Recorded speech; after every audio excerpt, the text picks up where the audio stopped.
राजतर्फे जर आपण त्या अतिरेक्यांपर्यंत पोहोचू शकलो तर हा देश वाचेल कदाचित. नीट विचार कर आणि काय ते ठरव. मी तयार आहे. गुड. आज निवडणुकांचे निकाल आहेत.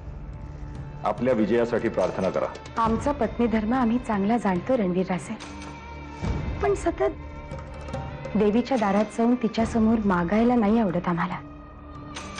कारण मुळात आपलं कर्मच चांगलं असेल तर त्याचं फलित चांगलंच होणार अशी श्रद्धा आहे आमची. पण जर वागताना चूक झाली असेल तर मग कितीही वेळेला देवी समोर जाऊन प्रार्थना केली तरी अपेक्षित फळ कसं मिळणार. त्यामुळे आम्हाला असं वाटतं की कुठलंही काम करताना देवीला देव्हाऱ्यात विसरून येऊ नये, तिला सोबत आपल्या मनात बसवावं. मग असं अपेक्षित फळासाठी सतत देवासमोर जाऊन हात नाही ना जोडावे लागत. झालं. पुन्हा उपदेश. तुझं राजवर प्रेम आहे हे मला कळतंय. या सगळ्यातून तू राजला बाहेर काढू शकशील हेही मला कळतंय. पण हे सगळं करताना तुझा जीव धोक्यात आहे याची मला खूप काळजी वाटते.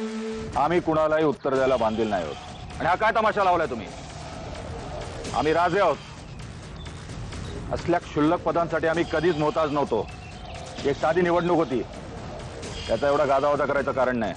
आम्ही राजे होतो, राजे आहोत आणि राजेच राहणार. आपण सरळ जाऊन रणवीर राजेंची माफी मागायची. काका, अरे माफी मागून काय होणार आहे? शेवटी भैया साहेबांना जे हवंय, त्यांच्या जे मनात आहे तेच ते करणार आहेत. त्यांच्या रागातून कुणाचीच सुटका नाही. आता या बाबतीत फक्त विक्रमच आपली मदत करू शकतो. पण तुला विक्रम बद्दल एवढी खात्री कशावरून आहे? खात्री आहे काका, पण तू म्हणतोयस तसं आता जर विक्रमनी माझी मदत नाही केली आणि त्याचा त्रास दादूंना झाला तर माझं विक्रमवर प्रेम आहे हे मी विसरून जाईन. आज इथे प्रत्येकाला स्वतःचं मत मांडण्याचा तितकाच अधिकार आहे. पण एक गोष्ट लक्षात ठेवा तुम्ही, अंतिम विजय त्याचाच होतो जो यश आणि अपयश दोघांचं स्वागत तितक्याच सहजतेने करू शकतो. हीच तर खऱ्या राजाची ओळख असते. चुप बसा तुम्ही. आमच्याविषयी चांगलं बोलणं तुम्हाला कधीही जमणार नाही. किमान पक्ष दुसऱ्याची बाजू घेऊन तरी भांडू नका. आणि जमलं तर त्या डीव्हीला सावध करा. निवडणुकीचे निकाल लागले, भैयासाहेब हारले. बरं झालं. शेवटी नियतीने त्यांना त्यांच्या पापांची शिक्षा दिली असंच म्हणायला हवं. भैयासाहेबांचा पराभव झाला म्हणून तुला जरी आनंद झालेला असला ना तरी तुझ्या भैयासाहेबांना पराभव पाहण्याची कधीच सवय नाही हे विसरू नकोस.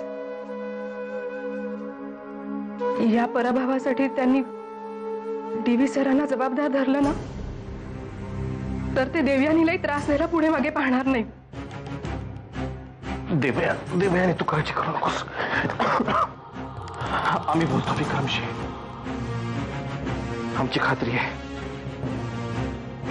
विक्रम परत आल्यावर नक्कीच ठामपणे आपल्याच बाजूने उभा राहील. तो आम्ही बोलतो त्याच्याशी. पण विक्रम भाऊजी परत येईपर्यंत आपल्याला सावध राहायला हवं.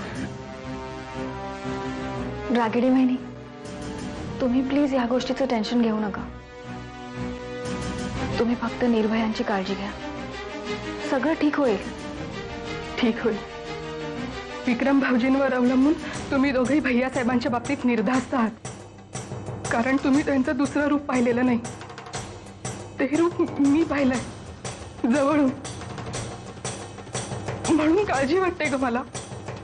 देवयानी, तू स्वतःची काळजी घे. हा रागिणी,